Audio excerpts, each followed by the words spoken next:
গল্পের সওদাগর চ্যানেলে আপনাদের সবাইকে স্বাগতম। আজকে আমরা শুনব হুমায়ূন আহমেদের লেখা উপন্যাস বৃষ্টিবিলাস পর্ব ৬।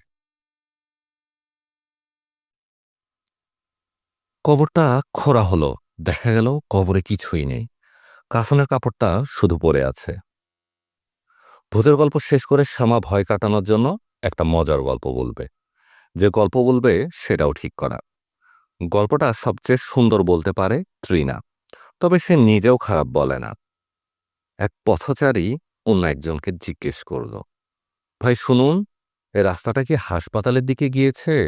উত্তরে সেই লোক বলল, রাস্তার কি অসুখ হয়েছে যে সে রাস্তা হাসপাতালের দিকে যাবে? গল্পগুজব শেষ হবার পর মানুষটাকে পুরোপুরি চমকে দেবার জন্য সে বলবে, আচ্ছা শুনুন, অনেক গল্প করা হয়েছে, এখন আমার ঘুম পাচ্ছে। গতকাল রাতেও ঘুমোইনি, ঘুমে আমার চোখ বন্ধ হয়ে আসছে, আমি ঘুমোবো। ঘুমের মধ্যে কিন্তু আপনি আমার গায়ে হাত দিবেন না। ঘুমের সময় আমার গায়ে কেউ হাত দিলে আমার খুব খারাপ লাগে। এই বলেই সে পাশ ফিরে শুয়ে গভীর ঘুমের ভান করবে। লোকটা কি করবে?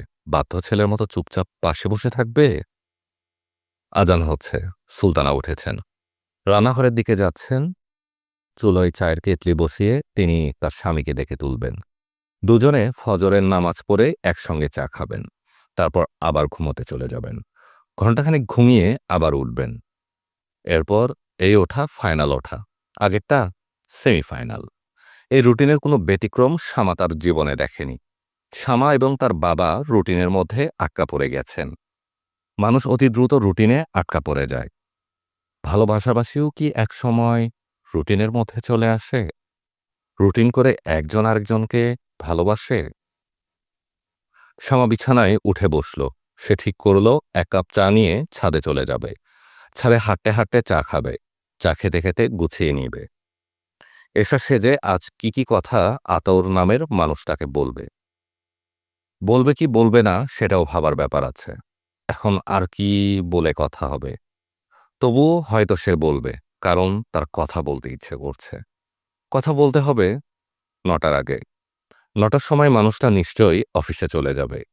শামা কলেজ বাদ দিয়ে ঘরে বসে থাকতে পারে, মানুষটা পারবে না। তাকে বেঁচে থাকতে হলে অফিস করতে হবে, বেতন তুলতে হবে। সে নিশ্চয়ই রুটিনে করে ঢুকে পড়া মানুষ। এখন বাবার গলা পাওয়া যাচ্ছে। বাবার অসুখটা তাহলে সেরে গেছে। তিনি রোজ দিনের মতো নামাজ পড়বেন, কোরআন তেলাওয়াত করবেন, তারপর ছোট্ট ঘুমাতে যাবেন। ঘুম থেকে উঠে নাস্তা খেয়ে ব্যস্ত ভঙ্গিতে অফিসের দিকে রওনা হবেন। তার জীবন আগের মতোই চলবে। সামার জীবনও হয়তো আগের মতোই চলবে। একসময় আতাউর নামের লোকটার কথা মনেও থাকবে না। অনেক অনেক দিন পর তার নিজের মেয়ে বড় হবে। সে তার বান্ধবীর বিয়ে দেখে বাসায় ফিরে মার সঙ্গে গল্প করতে বসবে। তখন হয়তো শামা হঠাৎ করে বলবে, জানিস, আমার একজনের সঙ্গে বিয়ে প্রায় ঠিক হয়ে গিয়েছিল। লোকটার নাম আতাউর। আমি ঠাট্টা করে বলতাম খাতাউর। তার মেয়ে বলবে, ছি, মানুষের নাম নিয়ে ঠাট্টা করা ঠিক না। নাম তো সে রাখেনি, বাবা মা রেখেছেন। শ্যামা বলবে, তা ঠিক, তখন আমার বয়স কম ছিল, ঠাট্টা তামাশা করতে খুব ভালো লাগতো। ওনার সঙ্গে বিয়ে হলো না কেন? আমার বাবা কোনো খোঁজ খবর না নিয়ে বিয়ে ঠিক করেছিলেন তো, শেষে তিনি জানতে পারলেন কিছু সমস্যা আছে। কি সমস্যা? জানি না কি সমস্যা, বাবা বলেননি। শ্যামা আবারও বিছানায় শুয়ে পড়ল। তার নিজের মেয়ের কথা ভাবতে ভাল লাগছে। মনে হচ্ছে সত্যি সত্যিই তার একটা মেয়ে আছে, এবং মেয়েটা এখন গুটিসুটি মেরে তার পাশে শুয়ে আছে। মেয়েটার গায়ের গন্ধ পর্যন্ত তার নাকে লাগছে। গাঁদা ফুলের পাতা কচলালে যে গন্ধ আসে, সেই গন্ধ। আচ্ছা, মেয়েটার একটা সুন্দর নাম থাকা দরকার না? তার যেমন ২ অক্ষরের নাম, সেরকম ২ অক্ষরের নাম। ২ অক্ষরের নাম হলে নামটা অনেকক্ষণ মুখে রাখা যাবে, টেনে লম্বা করা যাবে। তার নামটা যেমন শ্যামা, অনেকক্ষণ মুখে রাখা যায়, ইচ্ছে মতো টেনে লম্বা করা যায়। আচ্ছা, মেয়েটার নাম আশা হলে কেমন হয়? আতাউরের আ আর শ্যামার সা। কি অদ্ভুত কাণ্ড! আতাউর এখন এলো কিভাবে? শ্যামা দুহাত দিয়ে কল্পনার মেয়েটিকে সরিয়ে দিল। মেয়েটা উফ বলে চিৎকারও করল। কারণ তার মার কারণ চুল তার মার বালিশের নিচে আটকে গেছে। এসব চিন্তার কোনো মানে হয় না। না থাক, নিজের মেয়েকে নিয়ে চিন্তাটা আপাতত থাকুক। অন্য কোনো বিষয় নিয়ে চিন্তা করা যাক, মজার কোনো বিষয়, আনন্দের কোনো বিষয়। শ্যামার ঘুম পাচ্ছে, এখন আর ঘুমোতে ইচ্ছে করছে না। এখন ঘুমিয়ে পড়লে 10টার আগে আর ঘুম ভাঙবে না। আতাউরকে টেলিফোন করা যাবে না, টেলিফোন করতেই হবে। এসা সেজে টেলিফোন, পর্দার আড়াল থেকে কথা বলা। এই মজার টেকনিকটা শ্যামা তার মেয়েকে শিখিয়ে দিয়ে যাবে। শ্যামার ঘরের দরজায় কে যেন হাত রাখল। দরজা করার সামান্য শব্দ হলো। তারপরে সুলতানার গলা শোনা গেল। তিনি কোমল স্বরে বললেন, শ্যামা, চা খাবি? শ্যামা বলল, হ্যাঁ। আয় তোর বাবার সঙ্গে চা খা, তোর বাবা তোকে ডাকছে। শ্যামা দরজা খুলে বের হলো। মার দিকে তাকিয়ে বলল, আমি যে জেগে আছি তুমি জানতে? সুলতানা বললেন, হ্যাঁ। কিভাবে জানতে? আমার দরজা তো ভেতর থেকে বন্ধ, আমি কোনো সারা শব্দও করিনি। সুলতানা ছোট্ট নিঃশ্বাস ফেলে বললেন, তোরা 3 ভাই বোনের মধ্যে যে কোনো একজন জেগে থাকলে আমি বুঝতে পারি। আমার নিজেরও তখন ঘুম হয় না। তোদের মধ্যে সবচেয়ে বেশি রাত জাগে এসা। বাবা আমার সঙ্গে চা খেতে চাচ্ছেন কেন? মনে হয় কিছু বলবে। বিয়ে যে ভেঙে গেল, কেন ভাঙলো, এসব হয়তো তোকে বলবে। আমি বাবার কাছে থেকে কিছু শুনতে চাচ্ছি না, তুমি শুনে নাও। তারপর যদি ইচ্ছে করে তোমার কাছ থেকে শুনবো, ইচ্ছে না করলে শুনবো না।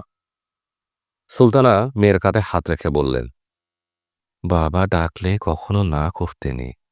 তোকে ডেকেছে, তারপর যদি না যাস মনে কষ্ট পাবে। মার মনে কষ্ট দিলে কিচ্ছু হয় না, কিন্তু বাবার মনে কষ্ট দিলে তার ফল খুব খারাপ হয়।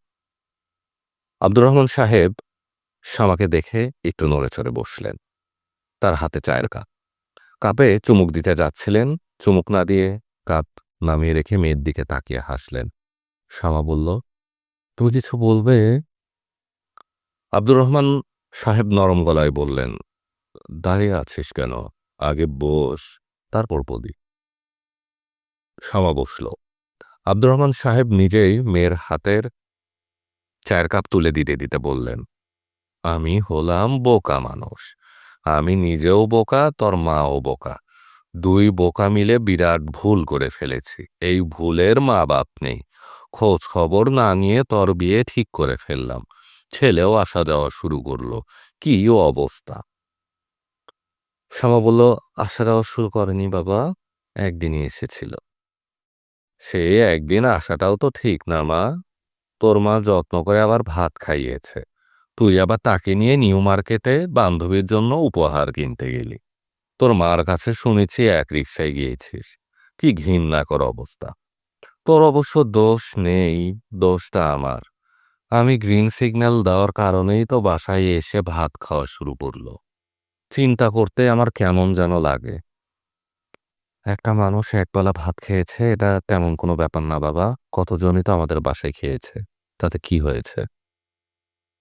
আব্দুর রহমান সাহেব মেয়ের দিক থেকে দৃষ্টি ফিরিয়ে স্ত্রীর দিকে তাকালেন। হতাশ গলায় বললেন, অনেক কিছুই হয়েছে।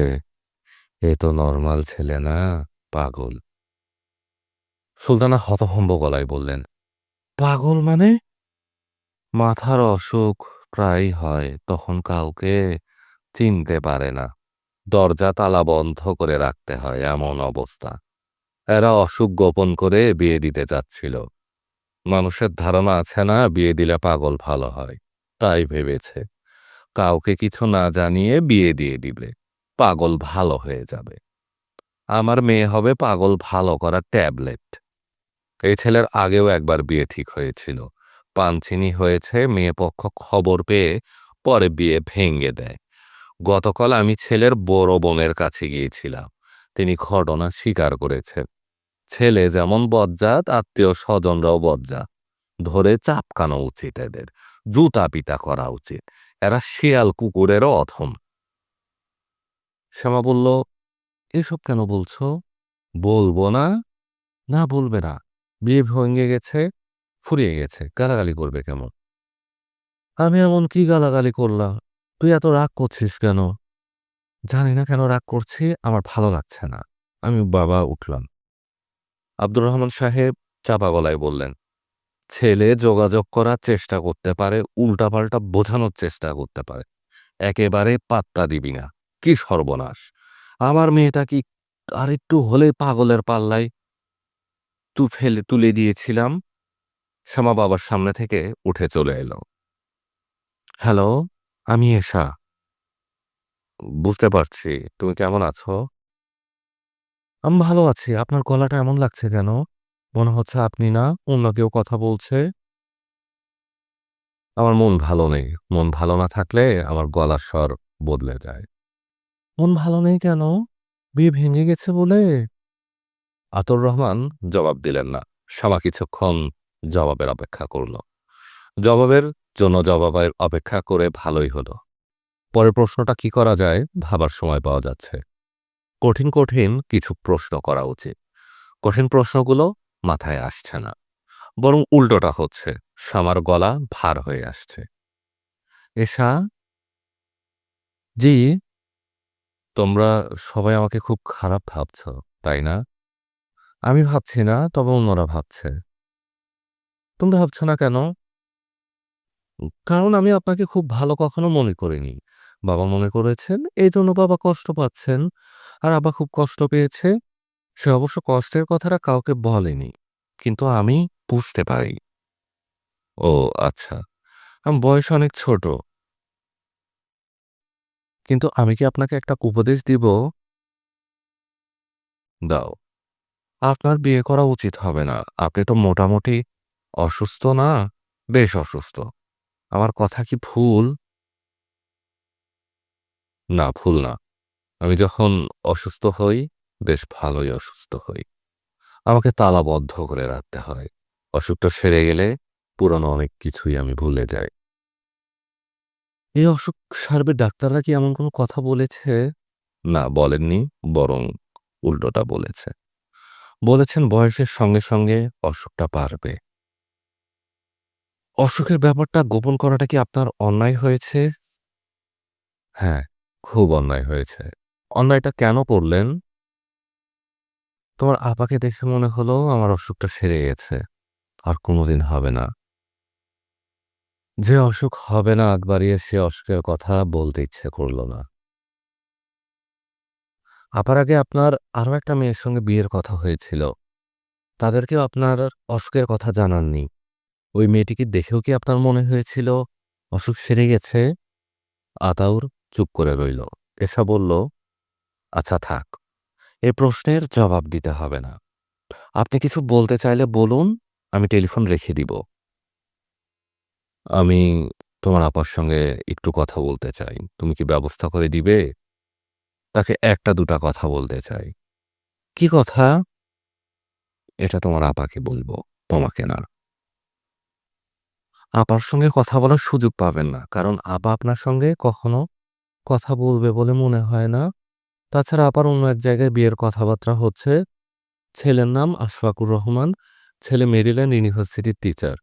মনে হচ্ছে বিয়েটা হয়ে যাবে। এ অবস্থায় কি আপা আর উচিত আপনার সঙ্গে যোগাযোগ করা? না, না, উচিত না। আমি আজ রাখি। আপনি ভালো হয়ে যান। এর বেশি আর কি বলবো? সেটা সম্ভব না। আমি খুবই অসুস্থ। শোনো এশা, তোমার সঙ্গে সরাসরি আমার কখনো কথা হয়নি। শুধু টেলিফোনে কথা হয়েছে। শুধুমাত্র তোমার কথা শুনে আমি তোমাকে যে কি পরিমাণ পছন্দ করেছি, সেটা একমাত্র আমিই জানি। তোমাকে আমার খুব কাছের একজন মনে হয়। এখনো কি মনে হচ্ছে? হ্যাঁ, এখনো মনে হচ্ছে। বরাবর বিয়েতে আপনাকে দাওয়াত দিলে আপনি কি আসবেন? হ্যাঁ, আসবো। আপনার লজ্জা করবে না? করবে, তারপরও আসবো। তোমার আপার কাছে শুনেছি তুমি একটা ছেলেকে খুব পছন্দ করো। তোমরা খুব শিগগিরই নাকি বিয়ে করবে। তোমার বিয়েতেও আসবো। দাওয়াত না করলেও আসবো। সোমা টেলিফোন নামিয়ে রাখল। সে অবাক হয়ে লক্ষ্য করল তার চোখ দিয়ে পানি পড়ছে। নিজের উপরই তার রাগ লাগছে। এর কোনো মানে হয়? কেন তার চোখ দিয়ে পানি পড়বে? মোতালেব সাহেবের কপালে বিন্দু বিন্দু ঘাম। হাঁটতে তার খুব কষ্ট হচ্ছে। তিনি কয়েকবার বলেছেন, "শ্যামা ছেড়ে দে, আর সম্ভব না।" শ্যামা বলেছে, "আধা ঘন্টা আপনাকে হাঁটানোর কথা, আমি আধ ঘন্টা হাঁটাবো।" মোতালেব সাহেব হতাশ হয়ে বললেন, "হাঁটু যেরকম ছিল সেরকমই আছে, হেঁটে লাভ কি?" "লাভ ক্ষতি দেখবেন আপনি? আমার আপনাকে হাঁটানোর কথা, আমি হাঁটাবো।" "তোর হাঁটানোর কথা কেন? তোকে তো কেউ বলেনি।" "এই কাজটা আমি ইচ্ছে করে নিয়েছি। আপনাকে আধ ঘন্টা হাঁটালে আমি আধ ঘন্টা টেলিফোনে কথা বলতে পারবো। আমার লাভ আমি দেখছি। কাজ ছাড়া হলে নিঃস্বার্থ না?" "না, আজকাল তোকে টেলিফোন করতে দেখি না। এখন দেখেন না, পরে দেখবেন। আমি কাগজে কলমে হিসাব করে রাখছি মোট কত ঘন্টা টেলিফোন পাও না।" "কত ঘন্টা?" "আজকের আধ ঘন্টা ধরলে হবে ১২ ঘন্টা।" "তোর ধৈর্য আছে। আধ ঘন্টা পার হতে বাকি কত?" "এখনো ১০ মিনিট।" "সমাজ ছেড়ে দে। মনে হচ্ছে পাটা হাঁটু থেকে খুলে পড়ে যাচ্ছে।" "খুলে বেড়ে গেলে তো ভালোই, হাঁটু বাঁকানোর যন্ত্রণা থেকে বাঁচবে।" "তোর মনে দয়া মায়া বলে কিছু নেই। তুই আমার কষ্টটা বুঝতে পারছিস না।" "চাচা, এসব বলে লাভ নেই। ডাক্তার আপনাকে বলেছেন প্রতিদিন আধ ঘন্টা করে হাঁটতেই হবে। আপনার যত কষ্টই হোক, এই কাজটা আমি আপনাকে দিয়ে করাবো। আপনি হাঁটতে হাঁটতে ইন্টারেস্টিং কোনো কথা বলুন, দেখবেন ব্যথা টের পাবেন না।" মোতালেব সাহেব দীর্ঘ নিঃশ্বাস ফেলে বললেন, "আমার জীবনে ইন্টারেস্টিং কিছু কখনো ঘটেনি। আল্লাহ পাক কি করেন জানিস? মানুষ বানিয়ে তার পিঠে একটা সিল দিয়ে দেন। কারো সিলে লেখা থাকে ইন্টারেস্টিং লাইফ, তার জীবনটা ইন্টারেস্টিং হয়। আবার কারো সিলে লেখা থাকে হ্যাপি লাইফ, তার জীবনটা আনন্দময় হয়।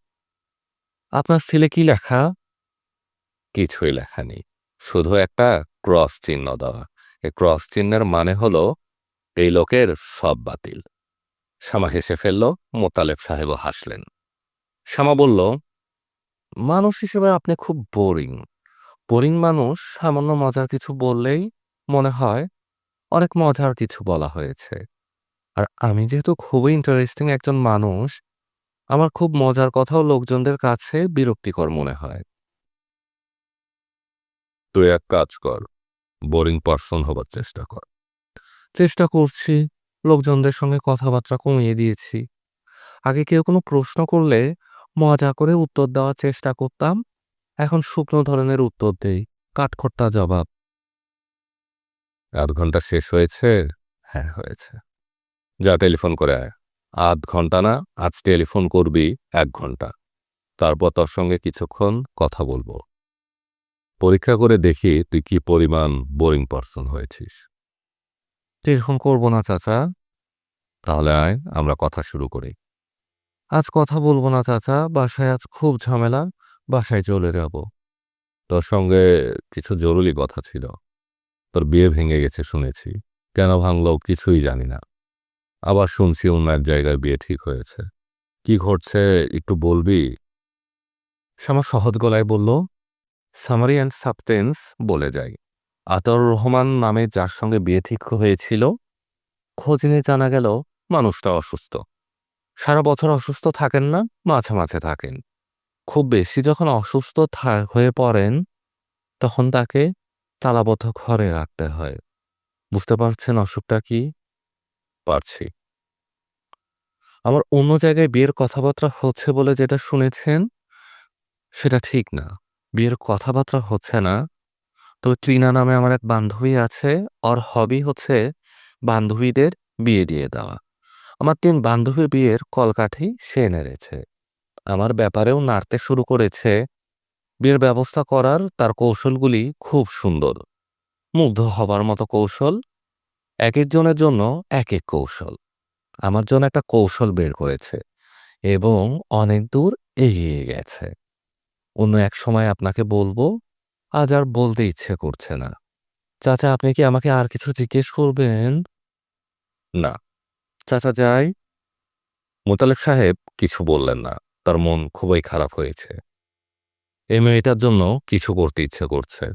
কি করবেন, কিভাবে করবেন কিছুই মাথায় আসছে না।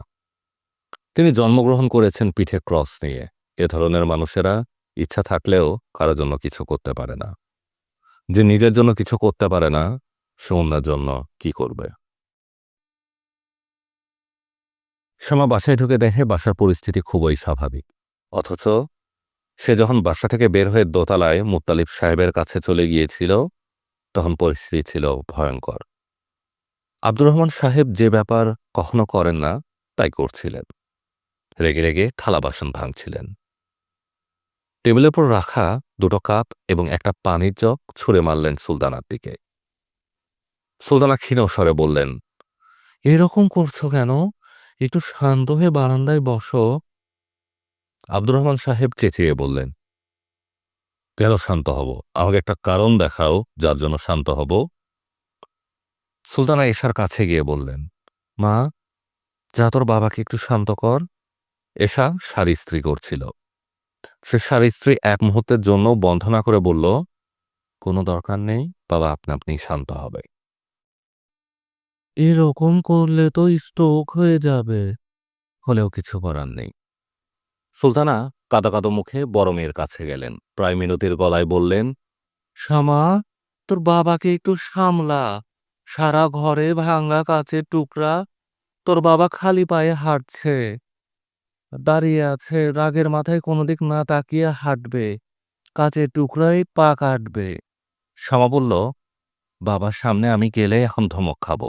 আমার ধমক খেতে ইচ্ছে করছে না, আমি এই ঘরেই থাকবো না। তুই যাবি কোথায়? বাড়িওয়ালা চাচার বাসায়, ওনাকে হাঁটাবো। তোর বাবার এই অবস্থা, তুই যাচ্ছিস আরেকজনকে হাঁটাতে? শ্যামা মার সামনে থেকে সরে দোতলায় চলে এলো। 40 মিনিট পরে ফিরে এসে দেখে পশ্চিম রণাঙ্গন নিশ্চুপ। আব্দুর রহমান সাহেবের প্রধান কারণ মন্টু। আজ দুপুরে সে অঙ্ক পরীক্ষা দিতে গিয়ে শোনে পরীক্ষা সকালে হয়ে গেছে। কাজেই তার আর পরীক্ষা দেওয়া হয়নি। আব্দুর রহমান সাহেব সন্ধ্যায় চা খেতে খেতে এই ঘটনা শুনলেন, শান্তভাবেই চা খেলেন। তারপর ছেলের হাত ধরে টেনে ঘর থেকে বের করে রাস্তায় নিয়ে গেলে চাপা গলায় বললেন, মানুষের সামনে লজ্জা না দিলে তোর হুঁশ হবে না। রাস্তায় নিয়ে তোকে আমি ন্যাংটা করে ছেড়ে দিব। তিনি এটা করলেন না, তবে যা করলেন তাও ভয়াবহ। ছেলেকে কানে ধরে 100 বার উঠবস করালেন। তার চারদিকে লোক জমে গেল। রিকশাওয়ালারা রিকশা থামিয়ে ঘণ্টা দিতে লাগল। আব্দুর রহমান সাহেব পুত্রের শাস্তি পর্ব শেষ করার পর বললেন, খবরদার, তুই বাড়িতে ঢুকবি না, তোকে ত্যায্য বাড়ি এবং ত্যায্যপুত্র করলাম। এখন যা, চলে থাক। মন্টু রাস্তায় দাঁড়িয়ে দাঁড়িয়ে কাঁদতে লাগল। তিনি বাড়িতে ঢুকে থালা বাসন ভাঙা শুরু করলেন। অল্প সময়ের ভিতরেই পরিস্থিতির দ্রুত পরিবর্তন হয়েছে। ভাঙা কাচের টুকরা সরানো হয়েছে। ভেতরের বারান্দার কাঠের চেয়ারে সুলতানা স্বাভাবিক ভঙ্গিতেই বসে আছে। কে বলবে কিছুক্ষণ আগে বিরাট ঝড় গিয়েছে। শ্যামা বলল, বাবা কোথায় মা? সুলতানা বললেন, শুয়ে আছে। রাগ কমেছে? হুম। মন্টু ফিরেছে? না। এসা কি করছে? রান্না করছে। তোমার শরীর ঠিক আছে তো মা? হ্যাঁ। শ্যামা রান্নাঘরে চলে এলো। এসা বোনকে দেখে হাসল, যেন এ বাড়িতে কিছুই হয়নি। শ্যামা বলল, কি রান্না করছিস? মাংস। বাবা আজ বাংলাদেশের সবচেয়ে প্রবীণ গরুর মাংস নিয়ে এসেছেন। 1 ঘন্টার উপর জাল হয়ে গেছে। যতই জাল হচ্ছে, মাংস ততই শক্ত হচ্ছে। গন্ধ তো খুব সুন্দর বের হয়েছে। গন্ধে গন্ধেই খেতে হবে। শ্যামা বোনের পাশে বসতে বসতে বলল, তুই তো ভালো রান্না শিখে যাচ্ছিস। ওইদিন মাছের ঝোল রান্না করলি, বুঝতেই পারিনি তোর রান্না। আমি ভেবেছি মা রেঁধেছে। রান্না শেখার কাজটা আমি মন দিয়ে শিখছি আপা। কারণ শুনতে চাও? কারণ হচ্ছে, বিয়ের পর আমাদের সংসারে খুব গরিবী হালত চলবে। কাজের বুয়া রাখতে পারবো না। রান্না বান্না আমাকেই করতে হবে। আমি এমন রান্না কখনো রানবো না যে মাহফুজ মুখে দিয়ে বলবে, কি রেঁধেছ? তুই এত কিছু চিন্তা করিস? এসে হাসতে হাসতে বলল, আমি তোমার মতো না আপা, আমি খুবই চিন্তাশীল তরুণী। তোর বিয়েটা কবে হচ্ছে? তোমার বিয়ে না হওয়া পর্যন্ত আমি বিয়ে করব না। তুমি যদি বিয়ে করতে 10 বছরও দেরি করো, আমিও ঠিক 10 বছরই দেরি করব। কারণ কি? বললাম না আমি খুব চিন্তাশীল তরুণী। চিন্তাশীল তরুণী বলেই তোমার বিয়ের জন্য অপেক্ষা করব। কেন অপেক্ষা করবি? আমার সঙ্গে তোর কি? সেদিন না বললি আমি আলাদা তুই আলাদা? এই সংসারে যতদিন আছি ততদিন আলাদা না। সংসার করে বের হলে আলাদা। আপা শোনো, আমি কখনো হুট করে কিছু করি না। যাই করি খুব ভেবে চিন্তে করি। আমার সবকিছুর পেছনে একটা পরিকল্পনা থাকে। শ্যামা আগ্রহ নিয়ে বলল, তোর বিয়ের পরিকল্পনাটা শুনি। থাক, এখন না, রাত্রে ঘুমোতে যাওয়ার সময় শুনবো। এসে হাঁড়িতে পানি দিয়ে নাড়তে নাড়তে বলল, রাতে ঘুমোতে যাবার সময় কিছুই শুনতে পারবে না আপা। তখন বাসায় খুব হইচই হতে থাকবে, কান্নাকাটি হতে থাকবে। এর মধ্যে গল্প শুনবে কি? হইচই কান্নাকাটি হবে কেন? কারণ মন্টু বাসায় ফিরবে না। রাতে বাবা ছেলের জন্য অস্থির হয়ে পড়বেন। তার ব্লাড প্রেশার বেড়ে যাবে। রাত 12টা-1টার সময় কাঁদতে কাঁদতে নিজেই ছেলের সন্ধানে বের হবে। বের হয়েও লাভ হবে না। আগামী 1 সপ্তাহ তিনি ছেলে খুঁজে পাবেন না। শ্যামা বলল, তুই তাকে লুকিয়ে রাখার ব্যবস্থা করেছিস? হ্যাঁ, আমি তাকে মুত্তালিব চাচার ঘরে রেখে এসেছি। তাকে বলে এসেছি মন্টুকে যেন 1 সপ্তাহ লুকিয়ে রাখে। আমি চাই বাবার একটা ভালো শিক্ষা হোক। ছেলের উপর তিনি যতই রাগ করেন, অচেনা অজানা একদল মানুষের সামনে তিনি তাকে লজ্জা দিতে পারেন না। মা জানে যে মন্টুকে তুই লুকিয়ে রেখেছিস? জানে। আমি তো এই তো মাত্র মুত্তালিব চাচার কাছে থেকে এলাম। তুই কখন মন্টুকে নিয়ে গেলি? আমি খুব দ্রুত কাজ করি আপা। তাই তো দেখছি। এখন শুনি তোর বিয়ের পরিকল্পনা। তুই তো কথা শুরু করার আগে আমি তোকে একটা কথা বলে নেই। মাথায় আঁচল দিয়ে তুই রান্না করছিস। তোকে বউ বউ লাগছে। মনে হচ্ছে তুই একটা বিরাট বড় বাড়ির বড় বউ, এবং বাড়িটার সমস্ত ক্ষমতা তোর হাতের মুঠোয়। আমাকে সুন্দর লাগছে কিনা সেটা বলো। তোকে পরীর মতো লাগছে। মনে হচ্ছে এক্ষুনি শাড়ির ফাঁক দিয়ে তোর পাখা বের হয়ে আসবে। এসা ছোট্ট করে নিঃশ্বাস ফেলে বলল, তোমার সবচেয়ে বড় গুণ জানো কি আপা? তোমার সবচেয়ে বড় গুণ হলো তুমি চট করে মানুষকে খুশি করে ফেলতে পারো। আমি পারি না। তুমি খুব সুন্দর করে মিথ্যা কথা বলো। আমি মিথ্যা কথা বলতে পারি না। যে মিথ্যা কথা বলতে পারে না, মানুষ তাকে ভয় পায়, ভালোবাসে না, পছন্দও করে না। জ্ঞানের কথা বন্ধ করে তোর বিয়ের পরিকল্পনাটা বল। আমার শুনতে ইচ্ছে করছে।